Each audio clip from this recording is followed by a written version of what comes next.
ওটা হলো ভাতের হাঁড়ি। কলস। কলস।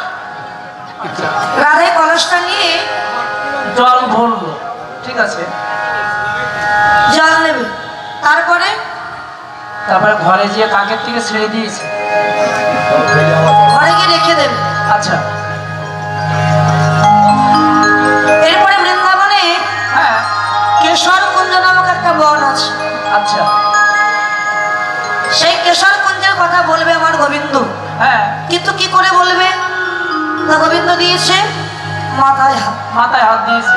এটা কি মা? ওটা হলো মাথা। মাথায় কি আছে এটা? মাথায় এর ভিতরে উকুন আছে, উকুন। মাথায় আছে কি?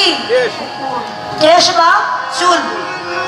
তাহলে কেশর কুঞ্জ আর কেশ কথাটা একই হলো। রায়ধনীকে সংকেত দিয়ে বলল, রাধে কেশর কুঞ্জ সাজাবে আমি, আর তুমি ওই কুঞ্জে নিশীতে আমরা নিশি যাপন করবো বা ঘুমাবো। সংকেত দিয়ে আমার গোবিন্দ ঘরে চলে গেলে। রায়ধনী ঘরে ফিরে এসে বসে চিন্তা করছে আপন প্রাণকান্তের কথা। বধূ তো কুঞ্জ সাজাতে বলেছে, আমি কেশর কুঞ্জে যাব নাকি কেশি ঘাটে যাব, চিন্তা করছি। এমন সময় তার অষ্টসখীগণ এসেছে।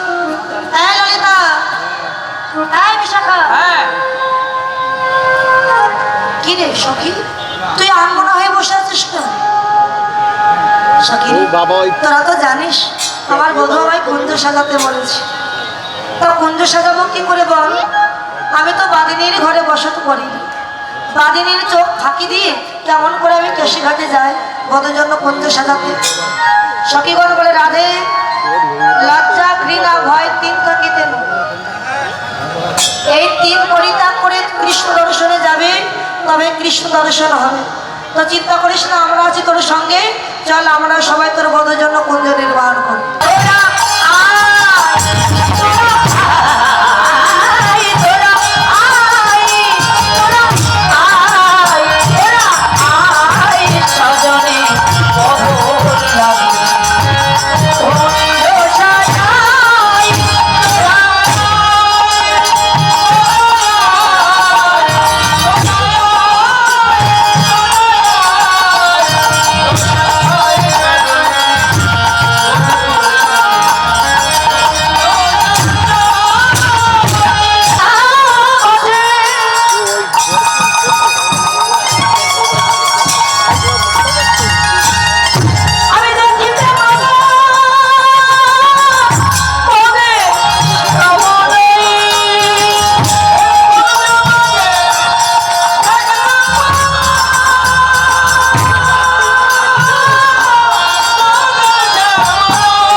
আমার বধূর জন্য কুঞ্জ সাজাবি তো?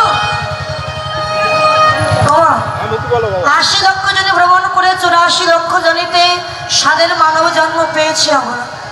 কত সাধনা করে, কত তপস্যা করে পেয়েছি। এই দেহপুঞ্জটা আমরা সবাই মিলে একটু সাজাবো। এই দেহপুঞ্জ সবাই মিলে করতালি দিয়ে আমরা একটু গাইব, যাতে আমরা দেহপুঞ্জ সাজাতে পারি।